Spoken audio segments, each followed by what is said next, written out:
ಪ್ರಿಯ ವಿದ್ಯಾರ್ಥಿಗಳೇ, ನನ್ನ ಹೆಸರು ಡಾಕ್ಟರ್ ಶಿವಾನಂದ್ ಅಂತೇಳಿ.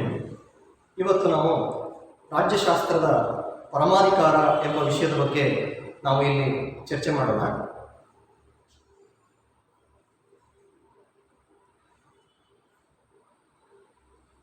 ರಾಜ್ಯಶಾಸ್ತ್ರದಲ್ಲಿ ರಾಜಕೀಯ ಮೂಲಭೂತ ಪರಿಕಲ್ಪನೆಗಳಲ್ಲಿ ಪರಮಾಧಿಕಾರ ಎನ್ನುವ ವಿಷಯದ ಬಗ್ಗೆ ನಾವಿವತ್ತು ಇಲ್ಲಿ ಚರ್ಚೆ ಮಾಡ್ತಾ ಇದ್ವಿ.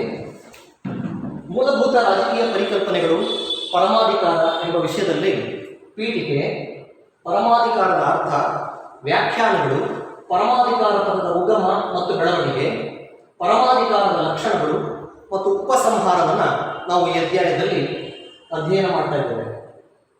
ಪೀಠಿಕೆ: ರಾಜ್ಯಶಾಸ್ತ್ರದ ವಿದ್ಯಾರ್ಥಿಗಳು ಪ್ರಮುಖವಾಗಿ ಅಧ್ಯಯನ ಮಾಡಲೇಬೇಕಾಗಿರುವಂತಹ ಪರಿಕಲ್ಪನೆಗಳನ್ನು ನಾವಿಲ್ಲಿ ಕಾಣ್ತೀವಿ.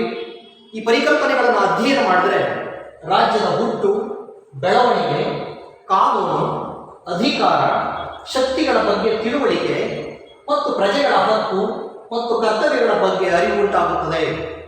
ಆದ್ದರಿಂದ ಈ ಅಧ್ಯಾಯದಲ್ಲಿ ನಾವು ಪರಮಾಧಿಕಾರ, ಕಾನೂನು, ಸ್ವಾತಂತ್ರ್ಯ, ಸಮಾನತೆ ಮತ್ತು ಹಕ್ಕುಗಳನ್ನು ಅಧ್ಯಯನ ಮಾಡ್ತೇವೆ.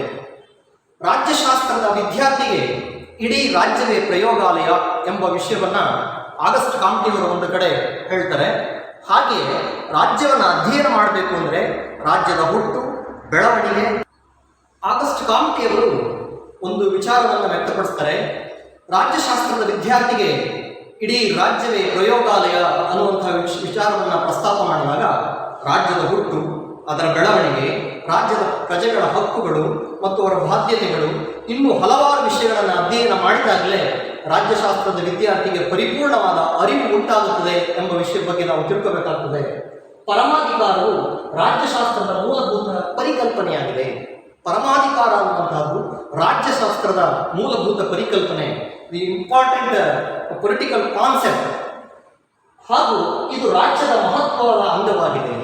ನಾವು ಹಿಂದಿನ ತರಗತಿಯಲ್ಲಿ ನೋಡಿದ್ದೇವೆ, ರಾಜ್ಯದಲ್ಲಿ 4 ಅಗತ್ಯ ಮೂಲಾಂಶಗಳನ್ನು ನಾವು ಅಲ್ಲಿ ಅಧ್ಯಯನ ಮಾಡಿದ್ದೇವೆ. ಅದರಲ್ಲಿ ಮುಖ್ಯವಾಗಿ ಜನಸಂಖ್ಯೆ, ನಿರ್ದಿಷ್ಟ ಭೂಪ್ರದೇಶ, ಸರ್ಕಾರ ಮತ್ತು ಪರಮಾಧಿಕಾರ. ಪರಮಾಧಿಕಾರ ಅನ್ನುವಂತಹದ್ದು ಅತ್ಯಮೂಲ್ಯವಾದಂತಹ ಒಂದು ಅವಿಭಾಜ್ಯ ಅಂಗ ಅಂತೇಳಿ ನಾವಿಲ್ಲಿ ಅದನ್ನು ಕಾಣ್ತೇವೆ. ಪರಮಾಧಿಕಾರವು ರಾಜ್ಯಕ್ಕೆ ಸ್ವತಂತ್ರ ಸ್ಥಾನಮಾನ ನೀಡಿ ಅದರ ಅಸ್ತಿತ್ವಕ್ಕೆ ಕಾರಣವಾಗಿದೆ. ಪರಮಾಧಿಕಾರ ಇರೋದರಿಂದಲೇ ರಾಜ್ಯಕ್ಕೆ ತನ್ನದೇ ಆದ ಸ್ಥಾನಮಾನ ಬಂದಿದೆ ಅನ್ನೋದನ್ನು ನಾವಿಲ್ಲಿ ಅರ್ಥ ಮಾಡ್ಕೋಬೇಕಾಗುತ್ತೆ. ಆದ್ದರಿಂದ ಪರಮಾಧಿಕಾರವಿಲ್ಲದಿರುವ ರಾಜ್ಯವನ್ನು ಕಲ್ಪಿಸಿಕೊಳ್ಳಲು ಸಾಧ್ಯವಿಲ್ಲ. ಪರಮಾಧಿಕಾರ ಇಲ್ಲದಿರುವಂತಹ ರಾಜ್ಯವನ್ನು ನಾವು ಯಾವುದೇ ರೀತಿ ಕಲ್ಪನೆಯನ್ನೂ ಕೂಡ ಮಾಡಿಕೊಳ್ಳಿಕ್ಕೆ ಸಾಧ್ಯ ಇಲ್ಲ ಅನ್ನೋದನ್ನು ನಾವಿಲ್ಲಿ ಗಮನಿಸಬಹುದಾಗಿದೆ. ಪರಮಾಧಿಕಾರದ ಅರ್ಥ: ಪರಮಾಧಿಕಾರವು ರಾಜ್ಯದ 4 ಮೂಲಾಂಶಗಳಲ್ಲಿ ಅತ್ಯಂತ ಪ್ರಮುಖವಾದ, ರಾಜ್ಯದ 4 ಮೂಲಾಂಶಗಳಲ್ಲಿ ಅಗತ್ಯವಾದಂತಹ ಪ್ರಮುಖವಾದಂತಹ ಅಂಶ ಆಗಿದೆ. ಇದು ರಾಜ್ಯದ ಪರಮಶ್ರೇಷ್ಠ ಅಧಿಕಾರವಾಗಿದೆ. ರಾಜ್ಯದ ಪರಮಶ್ರೇಷ್ಠ ಅಧಿಕಾರ, supreme power of the political authority of the state. ಈ ಒಂದು ಅಂಶವೇ ರಾಜ್ಯವನ್ನು ಸಂಘ ಸಂಸ್ಥೆಗಳಿಂದ ಬೇರ್ಪಡಿಸಿದೆ ಎನ್ನುವುದನ್ನು ನಾವಿಲ್ಲಿ ಕಾಣ್ತೇವೆ. ಪರಮಾಧಿಕಾರ ಎಂಬ ಒಂದು ಶಬ್ದ ಆಂಗ್ಲ ಭಾಷೆಯ ಸಾವರಿನಿಟಿ ಎನ್ನುವಂತಹ ಪದದಿಂದ ಬಂದಿದೆ. ಸಾವರಿನಿಟಿ ವಿಚ್ ಮೀನ್ಸ್ ಸೂಪರ್ ಆನಸ್. ಸಾವರಿನಿಟಿ ಅಂದರೆ ಸೂಪರ್ ಆನಸ್. ಸೂಪರ್ ಆನಸ್ ಅಂದರೆ ಸುಪ್ರೀಂ, ಸರ್ವೋನ್ನತ, ಸರ್ವೋಚ್ಚ, ಉನ್ನತ, ಶ್ರೇಷ್ಠ, ಪರಮಶ್ರೇಷ್ಠ ಅನ್ನುವಂಥ ಒಂದು ಅರ್ಥವನ್ನು ನೀಡುತ್ತೆ. ನಾವು ಪರಮಾಧಿಕಾರವನ್ನು ಅರ್ಥ ಮಾಡಿಕೊಳ್ಳುವಾಗ ಆ ಪರಮಾಧಿಕಾರದ ಬಗ್ಗೆ ನೀಡಿರುವಂತಹ ವ್ಯಾಖ್ಯಾನಗಳನ್ನು ನೀವಲ್ಲಿ ಅರಿತುಕೊಂಡ್ರೆ ಅದು ನಮಗೆ ಸ್ಪಷ್ಟ ಅನಿಸುತ್ತೆ. ಹ್ಯೂಗೋ ಗ್ರೋಷಿಯಸ್ ಎನ್ನುವಂತಹ ಒಬ್ಬ ರಾಜಕೀಯ ತತ್ವಶಾಸ್ತ್ರಜ್ಞ, ಯಾರು ಇತರರ ಆಜ್ಞೆಯನ್ನು ಪ್ರಶ್ನೆ ಮಾಡೋದಿಲ್ಲೋ, ಯಾರು ಇತರರ ಕಾರ್ಯವಿಧಾನವನ್ನು ಪ್ರಶ್ನೆ ಮಾಡೋದಿಲ್ಲೋ ಅಂತಹವರಲ್ಲಿ ಇರುವಂತಹ ಒಂದು ಅಧಿಕಾರವನ್ನು ಪರಮಾಧಿಕಾರ ಎಂದು ಸ್ಪಷ್ಟಪಡಿಸಿದ್ದಾರೆ. ಎಚ್.ಎ. ಲಾಸ್ಕಿ ಅವರ ಪ್ರಕಾರ ಯಾವುದೇ ವ್ಯಕ್ತಿ ಅಥವಾ ಗುಂಪುಗಳ ಮೇಲಿರುವಂತಹ ಸರ್ವಶ್ರೇಷ್ಠ ಅಧಿಕಾರವೇ ಪರಮಾಧಿಕಾರ ಆಗಿದೆ ಎನ್ನುವಂತಹದನ್ನು ನಾವಿಲ್ಲಿ ಗಮನಿಸಬಹುದು. ಬರ್ಗೆಸ್ ಅವರ ಪ್ರಕಾರ ರಾಜ್ಯದ ಎಲ್ಲ ವ್ಯಕ್ತಿಗಳ ಮತ್ತು ಸಂಘ ಸಂಸ್ಥೆಗಳ ಮೇಲಿರುವಂತಹ ಅಪರಿಮಿತವಾದಂತಹ ಶ್ರೇಷ್ಠವಾದ ಅಧಿಕಾರವನ್ನು ನಾವು ಪರಮಾಧಿಕಾರ ಅಂತೇಳಿ ಇಲ್ಲಿ ಕರಿತೀವಿ.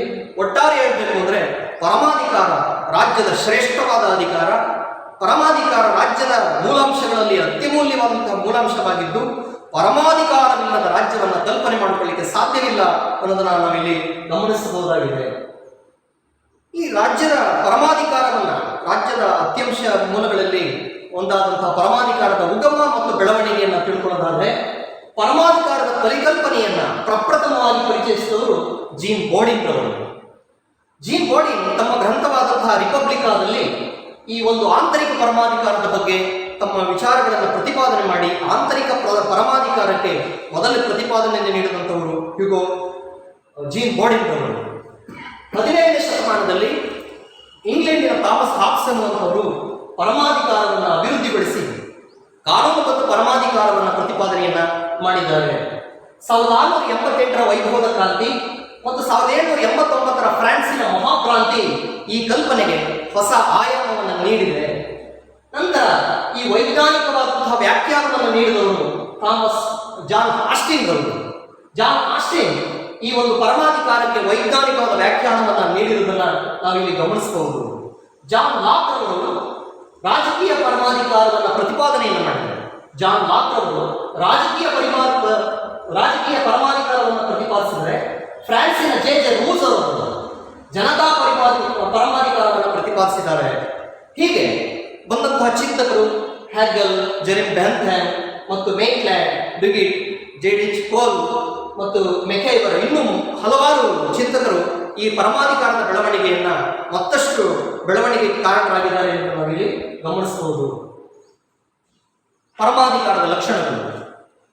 ಪರಮಾಧಿಕಾರ ಎನ್ನುವಂತಹ ಕಾನ್ಸೆಪ್ಟ್ ಅನ್ನು ನಾವು ಅರ್ಥ ಮಾಡ್ಕೋಬೇಕಾದ್ರೆ ಕೇವಲ ಸರಳವಾಗಿ ಪರಮಾಧಿಕಾರವೆಂದರೆ ಶ್ರೇಷ್ಠವಾದ ಅಧಿಕಾರ, ಸರ್ವೋಚ್ಚವಾದ ಅಧಿಕಾರ ಎಂದು ಹೇಳಿದರಷ್ಟೇ ಸಾಲದು. ಅದರ ಲಕ್ಷಣಗಳನ್ನು ಕೂಡ ನಾವು ಅಧ್ಯಯನ ಮಾಡಬೇಕಾಗುತ್ತೆ. ಅದರಲ್ಲಿ ಪ್ರಮುಖವಾಗಿ ನಾವು ಸ್ಥಿರತೆ. ಪರಮಾಧಿಕಾರವು ಶಾಶ್ವತ ಮತ್ತು ಸ್ಥಿರವಾದದ್ದು. ಪರಮಾಧಿಕಾರದ ಲಕ್ಷಣಗಳಲ್ಲಿ ತುಂಬಾ ಅಮೂಲ್ಯವಾದಂತಹ ಲಕ್ಷಣ ಅಂದರೆ ಸ್ಥಿರತೆ. ಈ ಸ್ಥಿರತೆ ಎನ್ನುವಂತಹದ್ದೇ ಪರಮಾಧಿಕಾರಕ್ಕೆ ತುಂಬಾ ಮುಖ್ಯವಾದಂತಹದ್ದು. ರಾಜ್ಯವು ಎಲ್ಲಿಯವರೆಗೆ ಅಸ್ತಿತ್ವದಲ್ಲಿರ್ತದೋ ಅಲ್ಲಿಯವರೆಗೆ ಪರಮಾಧಿಕಾರ ಅಸ್ತಿತ್ವದಲ್ಲಿರ್ತದೆ. ಈಗ ಯಾವುದೇ ಒಬ್ಬ ರಾಜ ತಾನು ಮರಣವನ್ನು ಹೊಂದಬಹುದು, ನಂತರ ಮತ್ತೊಬ್ಬ ರಾಜ ಅಧಿಕಾರಕ್ಕೆ ಬರ್ತಾನೆ. ಒಂದು ಸರ್ಕಾರ ಬದಲಾವಣೆ ಆಗಬಹುದು, ಮತ್ತೊಂದು ಸರ್ಕಾರ ಅಸ್ತಿತ್ವಕ್ಕೆ ಬರ್ತದೆ. ಆದರೆ ಪರಮಾಧಿಕಾರಕ್ಕೆ ಯಾವುದೇ ರೀತಿಯದಕ್ಕೆ ಆಗುವುದಿಲ್ಲ ಅನ್ನೋದನ್ನು ನಾವಿಲ್ಲಿ ಗಮನಿಸಬಹುದು. ಪರಮಾಧಿಕಾರ ಸ್ಥಿರವಾದದ್ದು. ಅವಿಭಾಜ್ಯತೆ. ಪರಮಾಧಿಕಾರದ ಲಕ್ಷಣದಲ್ಲಿ ಅವಿಭಾಜ್ಯತೆಯೂ ಕೂಡ ಮುಖ್ಯವಾದದ್ದು. ಪರಮಾಧಿಕಾರವು ಅಖಂಡವಾದದ್ದು, ಅಂದರೆ ಅದನ್ನು ವಿಭಜಿಸಲು ಸಾಧ್ಯವಿಲ್ಲ. ವಿಭಜನೆಯನ್ನು ಮಾಡಲಿಕ್ಕೆ ಸಾಧ್ಯ ಆಗುವುದಿಲ್ಲ. ವಿಭಜಿಸಿದರೆ ಅದನ್ನು ನಾಶಪಡಿಸಿದಂತೆ, ಒಂದು ಪರಮಾಧಿಕಾರವನ್ನು ವಿಭಜಿಸಿದರೆ ರಾಜ್ಯವನ್ನೇ ನಾಶಪಡಿಸಿದಂತೆ ಅನ್ನುವಂಥದ್ದನ್ನು ನಾವಿಲ್ಲಿ ಗಮನಿಸಬಹುದಾಗಿದೆ. ಪರಮಾಧಿಕಾರವಿಲ್ಲದ ರಾಜ್ಯವನ್ನು ಕಲ್ಪನೆಯನ್ನೂ ಮಾಡಿಕೊಳ್ಳಿಕ್ಕೆ ಸಾಧ್ಯ ಆಗುವುದಿಲ್ಲ. ರಾಜ್ಯದ ಆಡಳಿತವನ್ನು ಹಂಚಬಹುದಾಗಿದೆ ಹೊರತು ರಾಜ್ಯದ ವಿಭಜನೆ ಅಸಾಧ್ಯ. ಈಗ ಸಂಯುಕ್ತ ಸರ್ಕಾರ ವ್ಯವಸ್ಥೆಯಲ್ಲಿ ಭಾರತ ಮತ್ತು ಅಮೆರಿಕಾದಂತಹ ರಾಷ್ಟ್ರಗಳಲ್ಲಿ ಈ ಒಂದು ಅಧಿಕಾರವನ್ನು ಹಂಚಿಕೆ ಮಾಡಬಹುದು. ಕೇಂದ್ರ ಸರ್ಕಾರ ಮತ್ತು ರಾಜ್ಯ ಸರ್ಕಾರಗಳ ನಡುವೆ ಅಧಿಕಾರವನ್ನು ಹಂಚಿಕೆ ಮಾಡಬಹುದು. ಆದರೆ ಪರಮಾಧಿಕಾರವನ್ನು ಹಂಚಿಕೆ ಮಾಡೋದಿಲ್ಲ ಅನ್ನೋದು ಇಲ್ಲಿ ಸ್ಪಷ್ಟವಾಗುತ್ತದೆ. ವಿಭಜನೆಯಾದರೆ ಎರಡು ರಾಷ್ಟ್ರಗಳ ಸೃಷ್ಟಿಯಾಗ್ತವೆ. ಪರಮಾಧಿಕಾರವನ್ನೇನಾದರೂ ನಾವು ವಿಭಜನೆ ಮಾಡಲಿಕ್ಕೆ ಸಾಧ್ಯ ಆಗುವುದಿಲ್ಲ. ಒಂದು ಪಕ್ಷ ಪರಮಾಧಿಕಾರವನ್ನು ವಿಭಜಿಸಿದರೆ ಎರಡು ರಾಷ್ಟ್ರಗಳು ಸೃಷ್ಟಿಯಾಗುತ್ತವೆ ಎಂಬುದನ್ನು ನಾವಿಲ್ಲಿ ಗಮನಿಸಬಹುದು. ಸಮಗ್ರತೆ. ಪರಮಾಧಿಕಾರವು ಸಮಗ್ರವಾದುದು ಮತ್ತು ಅನಿರ್ಬಂಧಿತವಾದುದು. ಈ ಪರಮಾಧಿಕಾರ ತನ್ನ ಭೂಪ್ರದೇಶದ ಒಳಗಡೆ ಎಲ್ಲ ಒಂದು ವ್ಯಕ್ತಿಗಳ ಸಂಘ ಸಂಸ್ಥೆಗಳ ಮೇಲಿರುವಂತಹ ಶ್ರೇಷ್ಠವಾದಂತಹ ಅಧಿಕಾರ. ಇದು ಸಮಗ್ರತೆಯನ್ನು ಹೊಂದಿರುತ್ತದೆ. ಈ ಅಖಂಡ ಭೂಪ್ರದೇಶದೊಳಗಡೆ ತನ್ನ ಶ್ರೇಷ್ಠವಾದ ಅಧಿಕಾರವನ್ನು ಚಲಾವಣೆಯನ್ನು ಮಾಡುತ್ತೆ. ಇದಕ್ಕೆ ಧಕ್ಕೆ ಬಂದಾಗ ರಾಜ್ಯ ತನ್ನ ಅಧಿಕಾರವನ್ನು ಕಳೆದುಕೊಳ್ಳುತ್ತದೆ. ಪರಮಾಧಿಕಾರಕ್ಕೆ ಏನಾದರೂ ಧಕ್ಕೆ ಬಂದರೆ ರಾಜ್ಯ ತನ್ನ ಅಧಿಕಾರವನ್ನು ಅಥವಾ ತನ್ನ ಸ್ಥಾನಮಾನವನ್ನು ಕಳೆದುಕೊಳ್ಳುತ್ತದೆ ಅಥವಾ ನಾಶವಾಗುತ್ತದೆ ಎನ್ನುವುದು ಇಲ್ಲಿ ಸ್ಪಷ್ಟವಾಗುತ್ತದೆ. ಪರಮಾಧಿಕಾರದ ನಿರಂಕುಶತೆ ಆಂತರಿಕವಷ್ಟೇ ಅಲ್ಲ, ಬಾಹ್ಯವೂ ಆಗಿದೆ. ಪರಮಾಧಿಕಾರದ ನಿರಂಕುಶತೆ, ಅದರ ಅಧಿಕಾರ ಆಂತರಿಕವಾಗಿ ಎಲ್ಲ ವ್ಯಕ್ತಿಗಳ ಮೇಲೆ, ಸಂಘ ಸಂಸ್ಥೆಗಳ ಮೇಲೆ, ಹಾಗೆಯೇ ಬಾಹ್ಯವಾಗಿ ಹೊರದೇಶಗಳ ಮೇಲೆ ಕಾನೂನು ರೂಪಿಸಿಕೊಳ್ಳುವಾಗ, ಒಪ್ಪಂದಗಳನ್ನು ಮಾಡಿಕೊಳ್ಳುವಾಗ, ಶಾಂತಿ ಒಪ್ಪಂದಗಳನ್ನು ಮಾಡಿಕೊಳ್ಳುವಾಗ ಅಥವಾ ಯುದ್ಧ ನೀತಿಗಳನ್ನು ಅನುಸರಣೆ ಮಾಡುವಾಗ ಅಲ್ಲೂ ಕೂಡ ಶ್ರೇಷ್ಠತೆಯನ್ನು ಮೆರೆಯುತ್ತದೆ ಅನ್ನೋದನ್ನು ನಾವು ಇಲ್ಲಿ ಸ್ಪಷ್ಟವಾಗಿ ಕಾಣಿಸುತ್ತೇವೆ. ಅಂತಾರಾಷ್ಟ್ರೀಯ ವ್ಯವಹಾರಗಳಲ್ಲಿ ರಾಜ್ಯ ತನ್ನದೇ ಆದ ಸ್ವತಂತ್ರ ನೀತಿಗಳನ್ನು ಹೊಂದಿರುತ್ತೆ. ಬೇರೆ ರಾಷ್ಟ್ರಗಳೊಡನೆ ಒಪ್ಪಂದ, ಸಂಧಿ, ಯುದ್ಧ ಇನ್ನಿತರ ಎಲ್ಲ ರೀತಿಯ ಒಂದು ಕಾರ್ಯಚಟುವಟಿಕೆ ಅಂತಾರಾಷ್ಟ್ರೀಯ ವ್ಯವಹಾರಗಳನ್ನು ಕೈಗೊಂಡಾಗ ಈ ಒಂದು ಪರಮಾಧಿಕಾರ ಅನ್ನುವಂತಹದ್ದು ಮುಖ್ಯವಾಗಿ ಕಾಣಿಸಿಕೊಳ್ಳುತ್ತೆ. ಅವರ್ಗೀಯತೆ, ಪರಮಾಧಿಕಾರವು ಅವರ್ಗೀಯವಾದುದು. ಇದರ ವರ್ಗಾವಣೆಯಾಗಲಿ ಅಥವಾ ಪರಭಾರೆ ಮಾಡೋದಾಗಲಿ ಸಾಧ್ಯವಿಲ್ಲ. ಒಂದು ಬಾರಿ ಏನಾದರೂ ವರ್ಗಾವಣೆ ಮಾಡಿದರೆ ಅಲ್ಲಿ ಬೇರೆಯಾದ ರಾಜ್ಯವೇ ಸೃಷ್ಟಿಯಾಗುತ್ತದೆ ಎಂಬುದು ಇಲ್ಲಿ ಸ್ಪಷ್ಟ. ಅದು ಪರಮಾಧಿಕಾರ ರಾಜ್ಯದಲ್ಲೇ ಇರುತ್ತೆ. ಇದು ರಾಜ್ಯದ ಅಸ್ತಿತ್ವ. ಇದನ್ನು ವರ್ಗಾಯಿಸಿದರೆ ಮತ್ತೊಂದು ರಾಜ್ಯದ ಸೃಷ್ಟಿ ಆಗುತ್ತೆ ಅನ್ನೋದು ಇಲ್ಲಿ ಸ್ಪಷ್ಟವಾಗುತ್ತೆ. ಸರ್ವವ್ಯಾಪಕತೆ, ಪರಮಾಧಿಕಾರವು ಸರ್ವವ್ಯಾಪಿಯಾದದ್ದು. ರಾಜ್ಯದ ವ್ಯಾಪ್ತಿಯೊಳಗೆ ಬರುವಂತಹ ಎಲ್ಲ ವ್ಯಕ್ತಿಗಳ, ಸಂಘ ಸಂಸ್ಥೆಗಳ ಮೇಲೆ ತನ್ನ ಅಧಿಕಾರವನ್ನು ಅದು ಚಲಾಯಿಸುತ್ತದೆ. ಎಲ್ಲರೂ ಪರಮಾಧಿಕಾರದ ಆಳ್ವಿಕೆಗೆ ಒಳಪಟ್ಟಿರ್ತಾರೆ. ಆ ವ್ಯಕ್ತಿಗಳು ಯಾರೇ ಆಗಿರಲಿ ಅವರೆಲ್ಲರೂ ಕೂಡ ಪರಮಾಧಿಕಾರದ ವ್ಯಾಪ್ತಿಯೊಳಗಡೆ ಬರ್ತಾರೆ. ಅದರಿಂದ ಇದು ಸರ್ವವ್ಯಾಪಿಯಾಗಿ ಕಾಣಿಸ್ಕೊಳ್ಳುತ್ತೆ. ಮೂಲ ಸ್ವರೂಪದ್ದು, ಪರಮಾಧಿಕಾರವು ರಾಜ್ಯದ ಮೂಲ ಅಧಿಕಾರ. ಹಾಗೆಯೇ ಇದು ಸ್ವಯಂ ಅಧಿಕಾರವೇ ಹೊರತು ಯಾರಿಂದಲೂ ಪಡೆದುದಲ್ಲ. ಈ ಅಧಿಕಾರವನ್ನು ಎಷ್ಟು ಬಾರಿ ಚಲಾಯಿಸಿದರೂ ತನ್ನ ಮೂಲ ಸ್ವರೂಪವನ್ನು ಇದು ಕಳೆದುಕೊಳ್ಳುವುದಿಲ್ಲ. ಪರಮಾಧಿಕಾರವು ರಾಜ್ಯದ ಅತ್ಯಮೂಲ್ಯವಾದಂತಹ ಒಂದು ಅವಿಭಾಜ್ಯ ಅಂಗವಾಗಿದೆ. ಪರಮಾಧಿಕಾರ ಶ್ರೇಷ್ಠವಾದ ಅಧಿಕಾರ. ಪರಮಾಧಿಕಾರವಿಲ್ಲದಿದ್ದರೆ ರಾಜ್ಯವನ್ನು ಕಲ್ಪನೆ ಮಾಡಿಕೊಳ್ಳಲಿಕ್ಕೆ ಸಾಧ್ಯ ಆಗುವುದಿಲ್ಲ. ಪರಮಾಧಿಕಾರವಿದ್ದರೆ ಮಾತ್ರವೇ ರಾಜ್ಯ ಉತ್ತಮವಾಗಿ ಕಾರ್ಯನಿರ್ವಹಣೆ ಮಾಡಲಿಕ್ಕೆ ಸಾಧ್ಯ ಆಗುತ್ತೆ ಅಂತ ಹೇಳಬಹುದಾಗಿದೆ.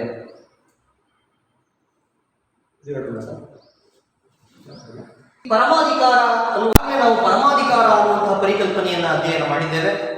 ಪರೀಕ್ಷಾ ದೃಷ್ಟಿಯಿಂದ ನಾವು ಇದನ್ನು ಅಧ್ಯಯನ ಮಾಡೋದೇ ಆದರೆ ಒಂದು ಅಂಕದ ಪ್ರಶ್ನೆಯಲ್ಲಿ ಪರಮಾಧಿಕಾರ ಎಂದರೇನು ಎಂದು ಪ್ರಶ್ನೆ ಕೊಟ್ಟರೆ ಅದಕ್ಕೆ ಉತ್ತರ ರಾಜ್ಯದ ಪರಮ ಶ್ರೇಷ್ಠ ಅಧಿಕಾರವೇ ಪರಮಾಧಿಕಾರ ಅಂತೇಳಿ ಉತ್ತರ ಮಾಡಬಹುದು.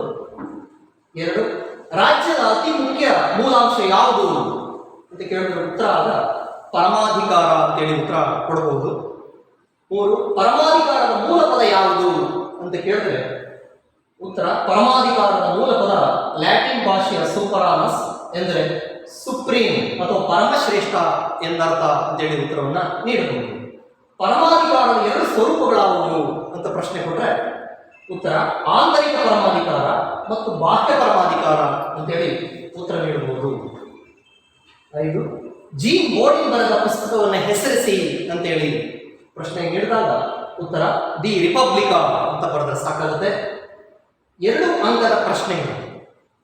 ಅದರಲ್ಲಿ ಪರಮಾಧಿಕಾರವನ್ನು ವ್ಯಾಖ್ಯಾನಿಸಿ ಅಂತ ಕೇಳಬಹುದು. ಪರಮಾಧಿಕಾರದ 2 ಸ್ವರೂಪಗಳಾವುವು ಅಂತೇಳಿ 2 ಪ್ರಶ್ನೆಗಳು ಇದ್ರ ಮೇಲೆ ಪರಮಾಧಿಕಾರ ಪರಿಕಲ್ಪನೆ ಮೇಲೆ ಪ್ರಶ್ನೆಯನ್ನ ಕೇಳಬಹುದು. 5 ಅಂಕದ ಪ್ರಶ್ನೆಯಲ್ಲಿ ಪರಮಾಧಿಕಾರದ ಲಕ್ಷಣಗಳನ್ನು ವಿವರಿಸಿ ಅಂತೇಳಿ ಪ್ರಶ್ನೆಯನ್ನ ಕೇಳ್ತಾರೆ. ಆಗ ನಾವು ಪರಮಾಧಿಕಾರದ ಲಕ್ಷಣಗಳನ್ನು ಕುರಿತು ಇಲ್ಲಿ ವಿವರವಾಗಿ ಬರೀಬೇಕಾಗುತ್ತೆ. ಧನ್ಯವಾದಗಳು.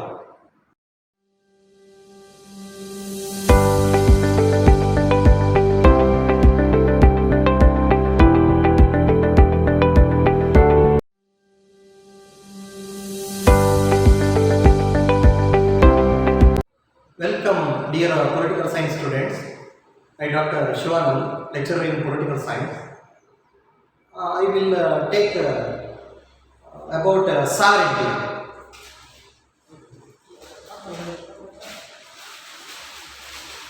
The political science, basic political concepts, sovereignty. The contents, the basic political concepts include introduction, sovereignty, meaning, definition, origin and development of the term sovereignty, features of sovereignty, conclusion. Introduction. It is imperative pattern the students of political science study the key concept of the subject, it enables to know, it enables possible to know significance of the state and create awareness about the rights of the state, duties, responsibilities, laws, power and authority of the state. Therefore, we study in this chapter about sovereignty, law, liberty, equality and rights.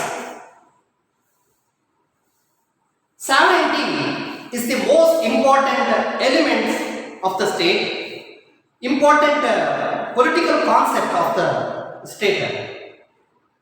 Supreme power of the state, sovereignty which means supreme power of the state. Without sovereignty, there can be no state. Without sovereignty, there can be no state. Without the state, there can be no political science at all. Sovereignty is one of the fundamental concepts of the study. The term sovereignty derived from Latin word supernus, supernus. The term sovereignty derived Latin word supernus, supernus which means supreme. The concept of sovereignty signifies supreme power of the state. Sovereignty which means supreme, supernus, supernus which means supreme power of the state. Sovereignty definition. There are so many definitions of the term sovereignty. We may quote a few important definitions.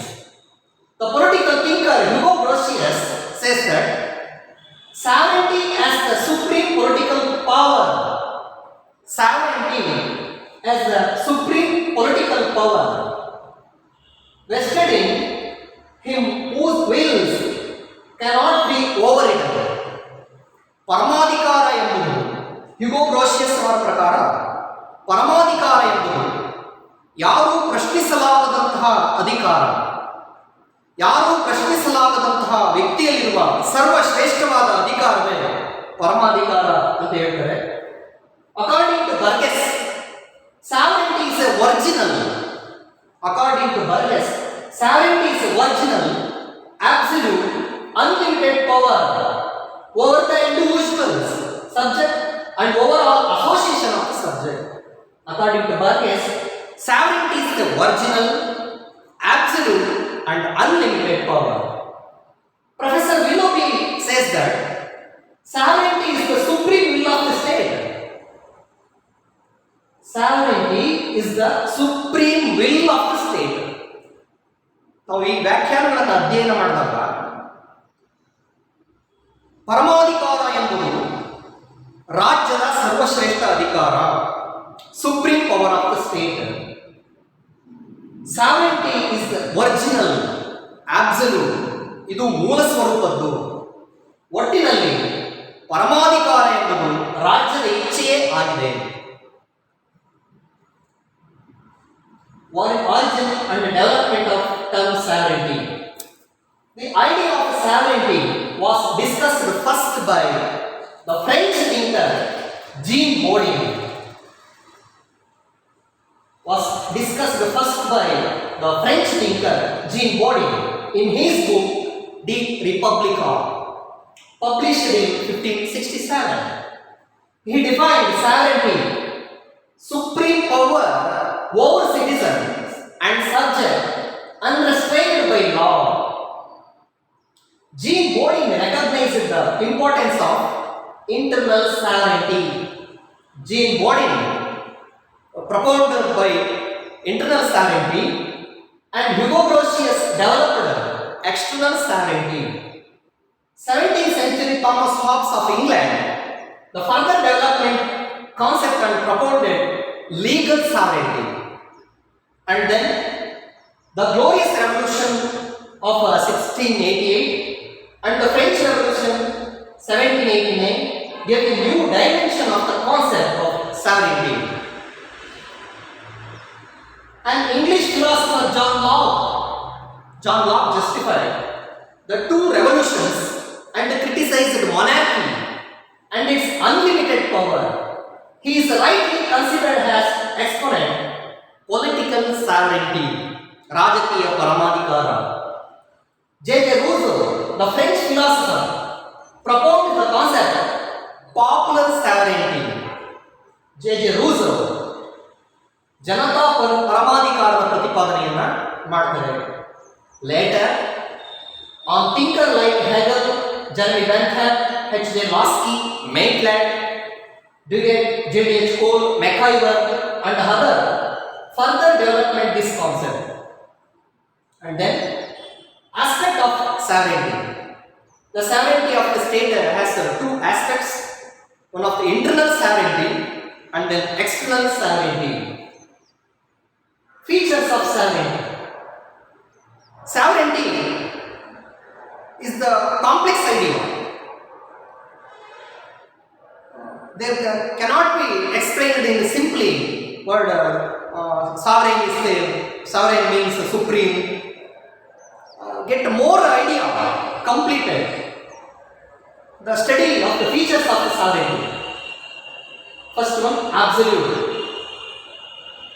The sovereignty of a state is absolute and unlimited. The sovereignty of a state is absolute and unlimited. It is subject to legal limitations, either internally or externally. It implies absence of any restraint on its authority of the state. Totally, sovereignty, which means internally supreme and externally independent of the state. Sovereignty is internally supreme and externally independent of the state. Universal. Sovereignty is a universal in character. It extends to all individuals and associations within the territory of the state. It extends to all individuals and associations within the state. No one is superior to the state and claim exemption from its control. It is all comprehensive and universal. It is a master. Sovereignty, it is a master. And other are subordinates. No one has either authority or the capacity to challenge its power. Inalienable. Sovereignty is the heart and soul of the state. Sovereignty is the heart and the soul of the state, and it cannot be alienated with destroying the state itself. ಪರಮಾಧಿಕಾರ ಅನ್ನುವಂತಹದ್ದು ರಾಜ್ಯದ ಹೃದಯ ಮತ್ತು ಆತ್ಮವಿದ್ದಂತೆ. ಪರಮಾಧಿಕಾರವನ್ನು ರಾಜ್ಯದಿಂದ ದೂರ ಮಾಡಲು ಸಾಧ್ಯವಾಗುವುದಿಲ್ಲ. Sovereignty cannot be transferred. ಇದನ್ನ ಒಂದು ಕಡೆಯಿಂದ ಮತ್ತೊಂದು ಕಡೆಗೆ ವರ್ಗಾವಣೆಯೂ ಮಾಡಲಿಕ್ಕೆ ಸಾಧ್ಯ ಆಗುವುದಿಲ್ಲ. It cannot be separate from itself. ಇದನ್ನ ಬೇರ್ಪಡಿಸಲು ಕೂಡ ಸಾಧ್ಯವಾಗುವುದಿಲ್ಲ. No sovereignty, no state. No sovereignty, no state. If sovereign resign, it does not imply alienation of the sovereignty. It almost merely a change in form of the government. The government is only agency executing the will of the sovereignty. ರಾಜ ತಾನು ಮರಣವನ್ನು ಹೊಂದಬಹುದು, ಬೇರೆ ರಾಜ ಆ ಸ್ಥಾನಕ್ಕೆ ಬರ್ತಾನೆ. ಸರ್ಕಾರಗಳು ಬದಲಾವಣೆಯಾಗಬಹುದು, ಮತ್ತೊಂದು ಸರ್ಕಾರಗಳು ಬರ್ತವೆ. ಆದರೆ ಪರಮಾಧಿಕಾರಕ್ಕೆ ಯಾವುದೇ ರೀತಿಯ ಧಕ್ಕೆ ಆಗುವುದಿಲ್ಲ ಎಂಬುದು ಇಲ್ಲಿ ಸ್ಪಷ್ಟವಾಗುತ್ತದೆ. Permanence is the chief characteristic of sovereignty. Sovereignty lasts as long as independent state lasts. Sovereignty lasts as long as independent state lasts. The death of the king, the overthrow of the government does not affect sovereignty. The death of the king and change the government, but not affect the sovereignty. Indivisible. Sovereignty is the indivisible. Sovereignty can never be divided. And then division of sovereignty means destruction sovereignty. ನಾವು ಪರಮಾಧಿಕಾರವನ್ನು ರಾಜ್ಯದಿಂದ ಬೇರ್ಪಡಿಸಿದರೆ ರಾಜ್ಯವೇ ನಾಶವಾಗಬಹುದು. Once it divided, it no more remainable. The federal state, there can be division and distribution of the governmental powers, but not a sovereignty. ನಾವು federal government ನಲ್ಲಿ ರಾಜ್ಯ ಸರ್ಕಾರ ಮತ್ತು ಕೇಂದ್ರ ಸರ್ಕಾರದ ನಡುವೆ ಅಧಿಕಾರವನ್ನು ವಿಭಜನೆ ಮಾಡಿರ್ತಾರೆ ಹೊರತು ಪರಮಾಧಿಕಾರವನ್ನು ವಿಭಜಿಸಿರುವುದಿಲ್ಲ. No sovereignty, no state. Original sovereignty is the original power of the state. Sovereignty is the original power of the state. Its state own authority neither delegated nor transferred to the state. An entire state, an inherent right of the state. ಇಲ್ಲಿ ಪರಮಾಧಿಕಾರ ಎನ್ನುವಂಥದ್ದು ಮೂಲ ಸ್ವರೂಪದ್ದೇ ಆಗಿರುತ್ತದೆ. ನಾವು ಅದನ್ನು ಎಷ್ಟು ಮುಂದುವರೆದು ಅದನ್ನು ಬದಲಾವಣೆ ಮಾಡಿದರೂ ಅದು ತನ್ನ ಮೂಲ ಸ್ವರೂಪವನ್ನೇ ಹೊಂದಿರುತ್ತದೆ. ಹಾಗೆಯೇ ಇಲ್ಲಿ ಯಾವುದೇ ರೀತಿಯ ನಿಯೋಜನೆಯನ್ನಾಗಲಿ ಮತ್ತು ವರ್ಗಾವಣೆಯನ್ನಾಗಲಿ ಇಲ್ಲಿ ಮಾಡುವಂತಿಲ್ಲ. Conclusion: sovereignty is one of most element of the state. It is supreme, original, exclusive, permanent. Totally, the sovereignty is the internally supreme, externally independent of the state.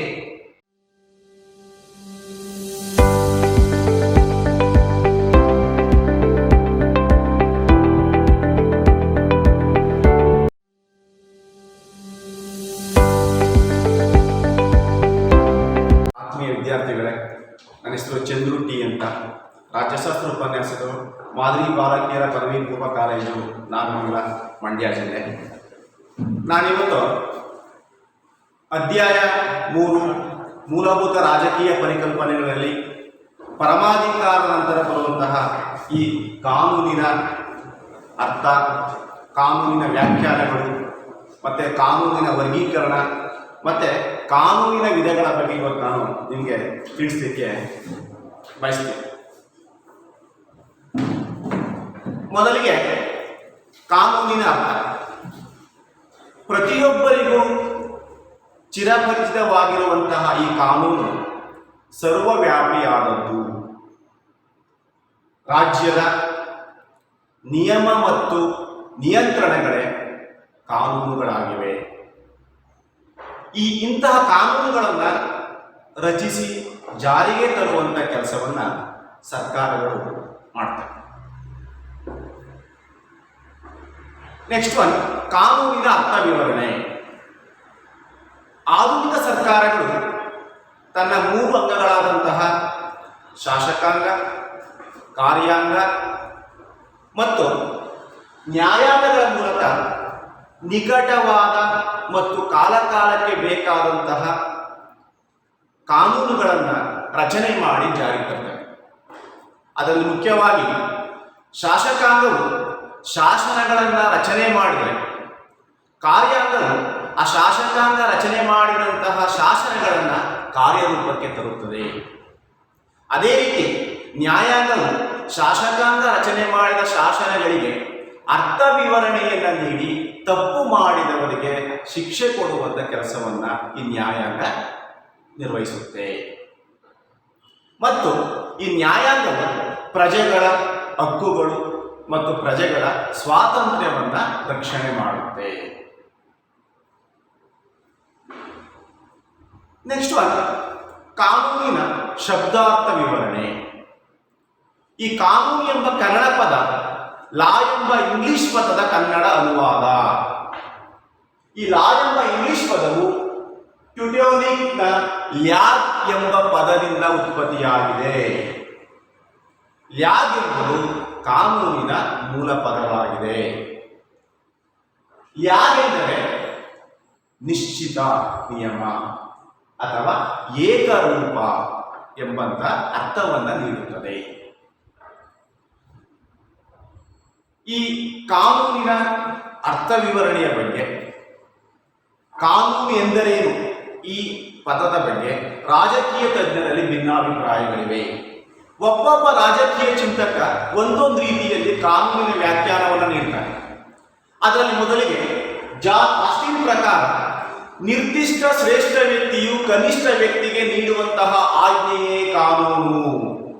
ಅಂದ್ರೆ ಸಾಮಾನ್ಯವಾಗಿ ನಾವು ಸಮಾಜದಲ್ಲಿರುವ ಶ್ರೀಮಂತ ವ್ಯಕ್ತಿ ಬಡವನಿಗೆ ನೀಡುವಂತಹ ಆದೇಶ ಮತ್ತು ಆಜ್ಞೆಗಳೇ ಕಾನೂನು ಅಂತ ನಾವು ಹೇಳ್ತೀವಿ.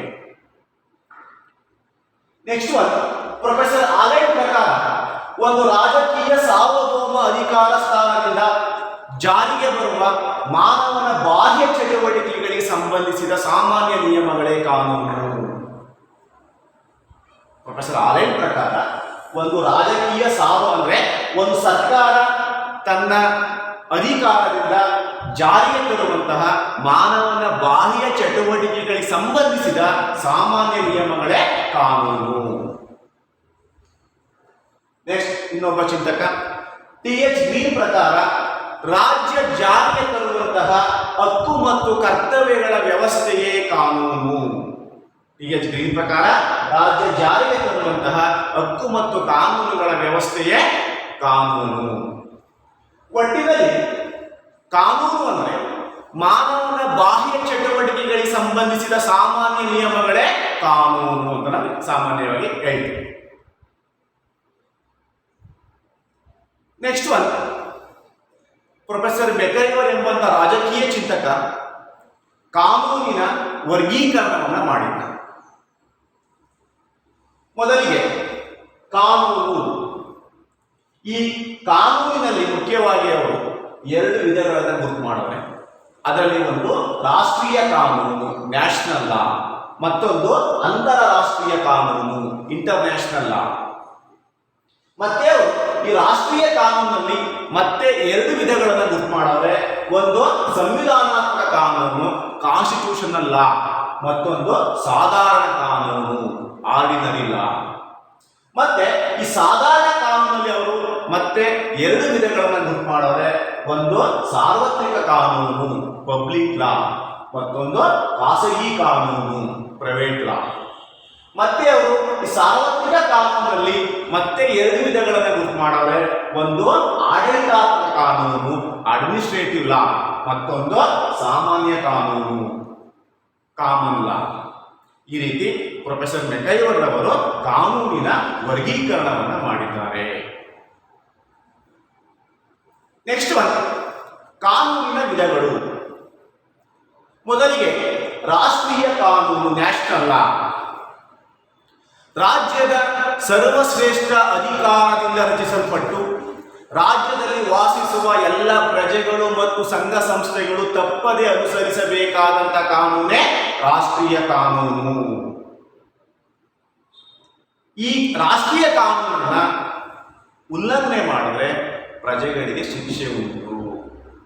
ಕಾರಣ ಈ ರಾಷ್ಟ್ರೀಯ ಕಾನೂನಿಗೆ ರಾಷ್ಟ್ರದ ಪರಮಾಧಿಕಾರದ ಬೆಂಬಲವಿದೆ. ಒಂದು ರಾಷ್ಟ್ರದ ಶಾಸಕಾಂಗ ಈ ರಾಷ್ಟ್ರೀಯ ಕಾನೂನನ್ನ ರಚನೆ ಮಾಡಿ ಜಾರಿಗೆ ತರುತ್ತದೆ. ಮತ್ತೆ ನಾವು ಈ ರಾಷ್ಟ್ರೀಯ ಕಾನೂನನ್ನ ಸ್ಥಳೀಯ ಕಾನೂನು ಅಥವಾ ಮುನ್ಸಿಪಲ್ ಕಾನೂನು ಅಂತ ಕರಿತೀವಿ. ಮತ್ತೆ ಈ ರಾಷ್ಟ್ರೀಯ ಕಾನೂನು ಸಾರ್ವಜನಿಕ ಕಾನೂನು ಮತ್ತು ಖಾಸಗಿ ಕಾನೂನುಗಳ ಸಂಯೋಜನೆಯಾಗಿದೆ. ಸೆಕೆಂಡ್ ಒನ್, ಸಂವಿಧಾನಾತ್ಮಕ ಕಾನೂನು, ಇಂಗ್ಲಿಷ್ನಲ್ಲಿ ಕಾನ್ಸ್ಟಿಟ್ಯೂಷನಲ್ ಲಾ ಅಂತ ಕರೀತೀವಿ. ರಾಜ್ಯದಲ್ಲಿ ಇರಬೇಕಾದ ಸರ್ಕಾರ ಪದ್ಧತಿ, ಸರ್ಕಾರದ ಅಧಿಕಾರ ವ್ಯಾಪ್ತಿ, ಸರ್ಕಾರದ ವಿವಿಧ ಅಂಗಗಳು, ಆ ಅಂಗಗಳ ಅಧಿಕಾರ ವ್ಯಾಪ್ತಿ, ರಾಜ್ಯಕ್ಕೂ ಮತ್ತು ಪ್ರಜೆಗೂ ಇರುವ ಸಂಬಂಧ, ಪ್ರಜೆಗಳ ಹಕ್ಕು ಮತ್ತು ಕರ್ತವ್ಯಗಳ ಬಗ್ಗೆ ತಿಳಿಸುವಂತಹ ಒಂದು ಕಾನೂನೇ ಸಂವಿಧಾನಾತ್ಮಕ ಕಾನೂನು. ಸಾಮಾನ್ಯವಾಗಿ ಸಂವಿಧಾನವು ಲಿಖಿತ ಅಥವಾ ಅಲಿಖಿತ ರೂಪದಲ್ಲಿ ಇರುತ್ತೆ. ಆದರೆ ಯಾವುದೇ ಸರ್ಕಾರ ತನ್ನ ಅಧಿಕಾರವನ್ನ ಸಂವಿಧಾನಾತ್ಮಕ ಕಾನೂನಿಗೆ ಅನುಗುಣವಾಗಿಯೇ ಚಲಾಯಿಸಬೇಕು. ಇಲ್ಲದಿದ್ದರೆ ಆ ಸರ್ಕಾರವನ್ನ ನಿಯಂತ್ರಣ ಮಾಡಲಿಕ್ಕೆ ನ್ಯಾಯಾಂಗಕ್ಕೆ ಅಧಿಕಾರವಿದೆ. ಸಾಮಾನ್ಯವಾಗಿ ಪ್ರಪಂಚದ ಎಲ್ಲ ಇಂಗ್ಲೆಂಡ್ ದೇಶವನ್ನು ಬಿಟ್ಟು ಪ್ರಪಂಚದ ಎಲ್ಲ ದೇಶಗಳು ಲಿಖಿತ ಸಂವಿಧಾನವನ್ನು ಹೊಂದಿದ್ದರೆ ಇಂಗ್ಲೆಂಡ್ ದೇಶದಲ್ಲಿ ಮಾತ್ರ ಅಲಿಖಿತ ಸಂವಿಧಾನವಿದೆ. ನಾವು ಈ ಸಂವಿಧಾನಾತ್ಮಕ ಕಾನೂನನ್ನ ಒಂದು ದೇಶದ ಮೂಲಭೂತ ಕಾನೂನು ಅಂತ ಕರಿತೀವಿ. ನೆಕ್ಸ್ಟ್ ಮೂರನೇದು ಸಾಧಾರಣ ಕಾನೂನು, ಆರ್ಡಿನರಿ ಲಾ. ಸಂಸತ್ತು ಅಥವಾ ರಾಜ್ಯ ಶಾಸನ ಸಭೆಗಳ ನಿಯಮಗಳಿಗೆ ಅನುಸಾರವಾಗಿ ರಚಿತವಾಗಿರುವಂತಹ ಕಾನೂನೇ ಸಾಧಾರಣ ಕಾನೂನು. ಈ ಕಾನೂನುಗಳು ಜನತೆ ಮತ್ತು ರಾಜ್ಯ, ಜನತೆ ಮತ್ತು ಸರ್ಕಾರದ ನಡುವಣ ಸಂಬಂಧವನ್ನ ನಿರ್ಧಾರ ಮಾಡುತ್ತೆ. ನ್ಯಾಯಾಲಯಗಳು ಈ ಕಾನೂನುಗಳಿಗೆ ಮಾನ್ಯತೆಯನ್ನ ನೀಡಿ ಈ ಸಾಧಾರಣ ಕಾನೂನುಗಳನ್ನ ರಕ್ಷಣೆ ಮಾಡುವಂತ ಕೆಲಸವನ್ನ ಮಾಡ್ತವೆ. ನೆಕ್ಸ್ಟ್ ಸಾರ್ವಜನಿಕ ಕಾನೂನು, ಪಬ್ಲಿಕ್ ಲಾ. ಏನೆಂದ್ರೆ ರಾಜ್ಯ ಮತ್ತು ಜನತೆಯ ನಡುವಿನ ಸಂಬಂಧವನ್ನ ನಿರ್ಧರಿಸುವಂತಹ ಕಾನೂನೇ ಸಾರ್ವಜನಿಕ ಕಾನೂನು. ಈ ಕಾನೂನನ್ನ ರಾಜ್ಯಗಳು ಪ್ರಜೆಗಳ ಹಿತದೃಷ್ಟಿಯಿಂದ ರಚನೆ ಮಾಡಿ ಈ ಕಾನೂನುಗಳನ್ನ ರಾಜ್ಯದ ಹೆಸರಿನಲ್ಲಿ ಜಾರಿಗೆ ತರುತ್ತವೆ. ನೆಕ್ಸ್ಟ್ ಖಾಸಗಿ ಕಾನೂನು, ಇಂಗ್ಲಿಷ್ನಲ್ಲಿ ನಾವು ಪ್ರೈವೇಟ್ ಲಾ ಅಂತ ಕರಿತೀವಿ. ವ್ಯಕ್ತಿಗಳ ನಡುವಣ ಸಂಬಂಧವನ್ನ ನಿರ್ಧರಿಸಿ ನಿಯಂತ್ರಿಸುವ ಕಾನೂನುಗಳೇ ಖಾಸಗಿ ಕಾನೂನುಗಳು. ಈ ಕಾನೂನುಗಳು ಸಮಾಜದಲ್ಲಿ ಒಬ್ಬ ವ್ಯಕ್ತಿ ಹೇಗೆ ವರ್ತನೆ ಮಾಡಬೇಕು, ಅವನಿಗೆ ಹೇಗೆ ಮಾರ್ಗದರ್ಶನ ಮಾಡಬೇಕು ಮತ್ತು ಅವರ ಹಕ್ಕುಗಳನ್ನ ಹೇಗೆ ರಕ್ಷಣೆ ಮಾಡಬೇಕು, ಇದರ ಬಗ್ಗೆ ಈ ಕಾನೂನುಗಳು ತಿಳಿಸ್ಕೊಡ್ತವೆ. ಮತ್ತೆ ಪ್ರಜೆಗಳು ಸಮಾಜದಲ್ಲಿ ಶಾಂತಿಯುತವಾಗಿ ಸಹಜೀವನವನ್ನ ನಡೆಸಲಿಕ್ಕೆ ಈ ಖಾಸಗಿ ಕಾನೂನುಗಳು ಸಹಾಯವನ್ನ ಮಾಡ್ತವೆ. ನೆಕ್ಸ್ಟ್ ಆಡಳಿತಾತ್ಮಕ ಕಾನೂನು, ನಾವು ಇಂಗ್ಲಿಷ್ನಲ್ಲಿ ಅಡ್ಮಿನಿಸ್ಟ್ರೇಟಿವ್ ಲಾ ಅಂತ ಕರಿತೀವಿ. ಏನೇನಂದ್ರೆ ಸರ್ಕಾರ ಮತ್ತು ಸರ್ಕಾರಿ ಅಧಿಕಾರಿಗಳ ನಡುವಣ ಸಂಬಂಧವನ್ನ ನಿಯಂತ್ರಿಸುವಂತ ಕಾನೂನೇ ಆಡಳಿತಾತ್ಮಕ ಕಾನೂನು. ನಮ್ಮ ಭಾರತ ದೇಶದಲ್ಲಿ ಕೇಂದ್ರ ಸರ್ಕಾರ ಮತ್ತು ಆ ಅಧಿಕಾರಿಗಳ ನಡುವಣ ಸಂಬಂಧವನ್ನ ಅಥವಾ ಅವರ ನಡುವೆ ಬರುವಂತ ವಿವಾದಗಳನ್ನ ತೀರ್ಮಾನ ಮಾಡಲಿಕ್ಕೆ ನಮ್ಮ ಭಾರತ ದೇಶದಲ್ಲಿ ಕೇಂದ್ರ ಮಟ್ಟದಲ್ಲಿ CAT cat central administrative tribunal ಅಥವಾ ಕೇಂದ್ರೀಯ ಆಡಳಿತಾತ್ಮಕ ನ್ಯಾಯಮಂಡಳಿಯನ್ನ ಸ್ಥಾಪನೆ ಮಾಡಲಾಗಿದೆ. ಅದೇ ರೀತಿ ಪ್ರತಿಯೊಂದು ರಾಜ್ಯಗಳಲ್ಲಿ ರಾಜ್ಯ ಮತ್ತು ಸರ್ಕಾರಿ ನೌಕರರ ನಡುವೆ ಬರುವಂತಹ ವಿವಾದಗಳನ್ನ ತೀರ್ಮಾನ ಮಾಡಲಿಕ್ಕೆ ರಾಜ್ಯ ಆಡಳಿತಾತ್ಮಕ ನ್ಯಾಯಮಂಡಳಿ ಸ್ಥಾಪನೆ ಮಾಡಲಾಗಿದೆ. ಅದರ ಆಧಾರದ ಮೇಲೆ ನಮ್ಮ ಕರ್ನಾಟಕದಲ್ಲಿ ಕರ್ನಾಟಕ ಅಡ್ಮಿನಿಸ್ಟ್ರೇಟಿವ್ ಟ್ರಿಬ್ಯುನಲ್ ಅನ್ನ ಸ್ಥಾಪನೆ ಮಾಡಲಾಗಿದೆ. ಕರ್ನಾಟಕ ಆಡಳಿತಾತ್ಮಕ ನ್ಯಾಯಮಂಡಳಿಯನ್ನು ಸ್ಥಾಪನೆ ಮಾಡಲಾಗಿದೆ. ಈ ನ್ಯಾಯಮಂಡಳಿಗಳು ಆಡಳಿತಾತ್ಮಕ ಸೇವೆಗೆ ಸಂಬಂಧಪಟ್ಟಂತಹ ವಿವಾದಗಳನ್ನ ತೀರ್ಮಾನ ಮಾಡಲಿಕ್ಕೆ ಜಾರಿಗೆ ತರಲಾಗಿದೆ. ಮತ್ತೆ ಮೊದಲ ಬಾರಿಗೆ ಪ್ರಪಂಚದಲ್ಲಿ ಫ್ರಾನ್ಸ್ ದೇಶದಲ್ಲಿ ಈ ಕಾನೂನು ಜಾರಿಗೆ ಬಂತು. ಆದ್ರಿಂದ ನಾವು ಫ್ರಾನ್ಸ್ ದೇಶವನ್ನ ಆಡಳಿತಾತ್ಮಕ ಕಾನೂನಿನ ತವರೂರು ಅಂತ ಕರಿತೀವಿ. ನೆಕ್ಸ್ಟ್ ಸಾಮಾನ್ಯ ಕಾನೂನು, ಇಂಗ್ಲಿಷ್ ನಾವು ಕಾಮನ್ ಲಾ ಅಂತ ಕರಿತೀವಿ. ಒಂದು ರಾಷ್ಟ್ರದ ಪ್ರಜೆಗಳ ನಡುವಣ ಸಂಬಂಧ ಹಾಗೂ ರಾಜ್ಯ ಮತ್ತು ಪ್ರಜೆಗಳ ನಡುವಣ ಸಂಬಂಧವನ್ನ ನಿರ್ಧರಿಸುವ ಕಾನೂನುಗಳೇ ಸಾಮಾನ್ಯ ಕಾನೂನುಗಳು. ಈ ಕಾನೂನು ಒಂದು ದೇಶದಲ್ಲಿ ರಾಷ್ಟ್ರ ಮತ್ತು ಪ್ರಜೆಗಳ ನಡುವಣ ಸಂಬಂಧವನ್ನ ಹಾಗೂ ರಾಜ್ಯ ಮತ್ತು ಪ್ರಜೆಗಳ ನಡುವಣ ಸಂಬಂಧವನ್ನ ಈ ಸಂಬಂಧ ಹೇಗಿರಬೇಕು ಎಂಬುದು ನಿರ್ಧಾರ ಮಾಡುತ್ತೆ. ಈ ಕಾನೂನುಗಳನ್ನ ರಾಜ್ಯದ ಜನರ ಆಚಾರ ವಿಚಾರ ರೂಢಿ ಸಂಪ್ರದಾಯಗಳ ಆಧಾರದ ಮೇಲೆ ಈ ಸಾಮಾನ್ಯ ಕಾನೂನನ್ನ ರಚನೆ ಮಾಡಿ ಜಾರಿಗೆ ತರಲಾಗುತ್ತೆ. ನೆಕ್ಸ್ಟ್ ಸುಗ್ರೀವಾಜ್ಞೆಗಳು, ಇಂಗ್ಲಿಷ್ನಲ್ಲಿ ನಾವು ಆರ್ಡಿನೆನ್ಸ್ ಅಂತ ಕರಿತೀವಿ. ಶಾಸಕಾಂಗವು ಅಧಿವೇಶನದಲ್ಲಿ ಇಲ್ಲದಿದ್ದಾಗ ಕೇಂದ್ರದಲ್ಲಿ ರಾಷ್ಟ್ರಪತಿಯವರು, ರಾಜ್ಯದಲ್ಲಿ ರಾಜ್ಯಪಾಲರು ಹೊರಡಿಸುವಂತಹ ಶಾಸನ ಸ್ವರೂಪದ ಆಜ್ಞೆಗಳೇ ಸುಗ್ರೀವಾಜ್ಞೆಗಳು.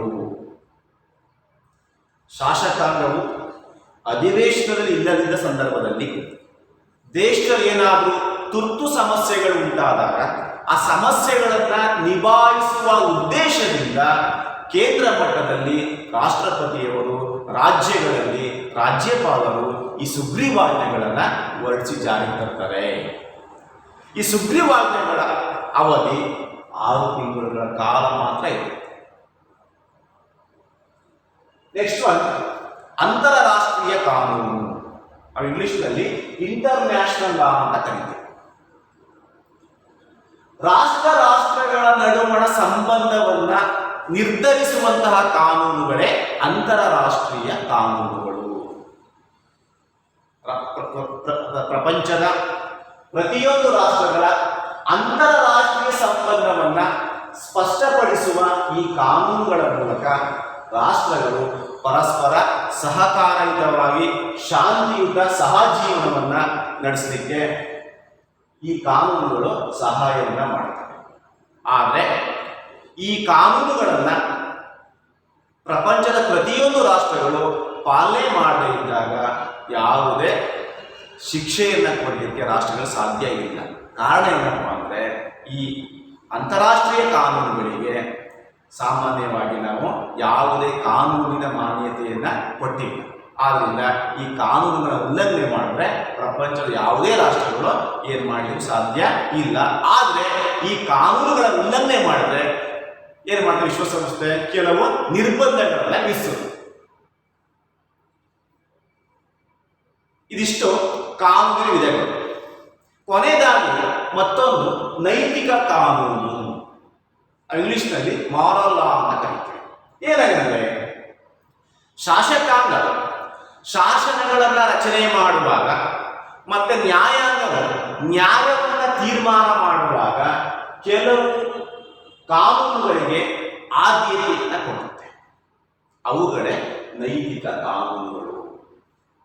ಈ ನೈತಿಕ ಕಾನೂನುಗಳು ಸಮಾಜದಲ್ಲಿ ಯಾವುದು ಒಳ್ಳೆಯದು, ಯಾವುದು ಕೆಟ್ಟದ್ದು ಎಂದು ತಿಳಿಸಿ ಎಲ್ಲ ಪ್ರಜೆಗಳಿಗೆ ನೈತಿಕ ಮಾರ್ಗದರ್ಶನವನ್ನು ಮಾಡುವಂತಹ ಕೆಲಸವನ್ನ ಈ ನೈತಿಕ ಕಾನೂನುಗಳು ಮಾಡ್ತವೆ. ಉದಾಹರಣೆಗೆ ಸತ್ಯವನ್ನ ಹೇಳುವುದು, ಕಷ್ಟದಲ್ಲಿರುವಂತವರಿಗೆ ಸಹಾಯವನ್ನು ಮಾಡುವುದು.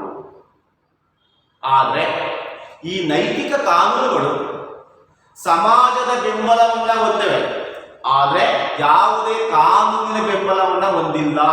ಆದ್ದರಿಂದ ಈ ನೈತಿಕ ಕಾನೂನುಗಳನ್ನ ಉಲ್ಲಂಘನೆ ಮಾಡಿದ್ರೆ ಶಿಕ್ಷೆ ಕೊಡುವಂತ ಅಧಿಕಾರ ಯಾರಿಗೂ ಇಲ್ಲ.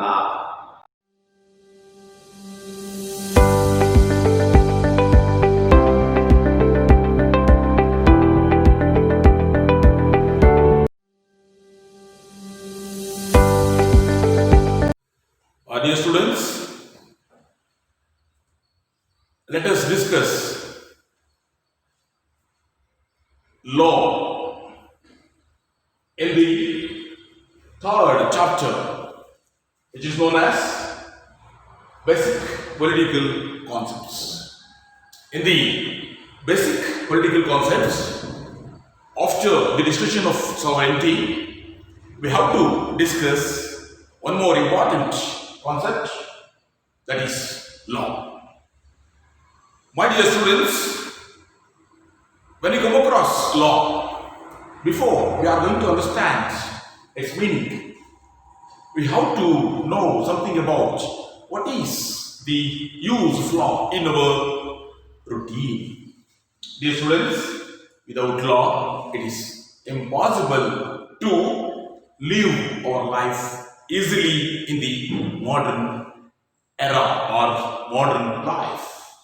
When you come across meaning of law, law is a rule, regulation or principle of state which is formulated and enforced by the government.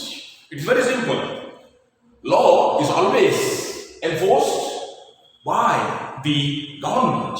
Here we are going to understand legislature is going to enact the law while the executive is going to implement. Finally, judiciary is going to interpret the law. Whatever it may be, when we come across description of the meaning, we are going to understand the same thing while emerging the law. Behind it, what the three organs of the government are going to act. Yeah, we are going to looking in this slide. Legislature enacts, executive executes, judiciary interprets. Finally, we are going to understand the government is going to protect the people by enacting, enforcing and interpreting the law. Dear students, we are going to understand one more thing, that is, which is the root word of the law. It is very simple. Old Teutonic word, that is lag, means something which is uniform. In the society, the law is going to treat the each and every person equally. It means when we come across why the different definers or philosophers are going to define in their own way. Yes, John Austin is going to say law as a command given by superior to an inferior. When we come across Holland's definition is popular, very popular definition, that is, law is a general rule of eternal human action enforced by sovereign political authority. It is going to say law control the external behavior of the human being. T.H. Green says the system of rights and obligations which the state enforces. In the definition of T.H. Green, we are going to understand the man's rights and duties. Dear students, we are going to understand now the kinds of law. Professor McIver is going to bifurcate the laws in his own way. Mainly, you have to understand, law is bifurcated into national and international law. National law is bifurcated in different way. That is, constitutional law, ordinary law, public law, private law, administrative law, and finally common law. Of course, dear students, now we have to understand in detail regarding the classification of law. Yes, it is very simple. In the forthcoming classes, we are going to read in detail. Now, we have to discuss in simple way. For example, what is national law? National law is also known as municipal law, which formulated by the state and applicable to all people within the territory. Yes, in the world, every nation will have its own law, which is known as national law. Then we have to know what is constitutional law. It is the fundamental law of the nation. Dear friends, here we are going to understand constitutional law is a fundamental law of the land. It may be in written like India or unwritten like England. Here, one more important segment of the law is ordinary law, which is also known as statutory law. Ordinary laws are always enacted by the legislature of the state or country. Here, ordinary law, you know, it is punishable. Here, when we come across ordinary law, these laws are always with the fellow beings of the country every day. Then we have to understand one more law, that is public law. Yes, it regulates the relation between state and citizen. Public law is always bring together both state and citizen. Public law is enforced by always government in the name of the state. Now we have to think about private law. What is private law? Dear students, private law regulates the relations between citizens, man and man. Private law includes law of contract, some other things. It is always with the peoples, between the man and man, what I am already stated. Now we have to move towards administrative law. Administrative law will have its own limitation. Which is that limitation? Yes, it is only pertains the fellows who are working within the government laws framework. Here, many disputes will be arise between the officials, departments, which are settled through the only administrative laws, which is known as administrative law. Now we have to understand common law. Dear students, you are always with this common law in the life. Common law is also known as customary law. It is not furniture. Here we are going to think it is an integral part of law of the state, since customs and usage are embedded in the social life. It is not protected by the statutory, but it is always protected by the society. This thing must be in your mind. Finally, we are coming to understand ordinances. Dear students, here ordinances are temporary laws which are enacted by the legislature while sessions not in.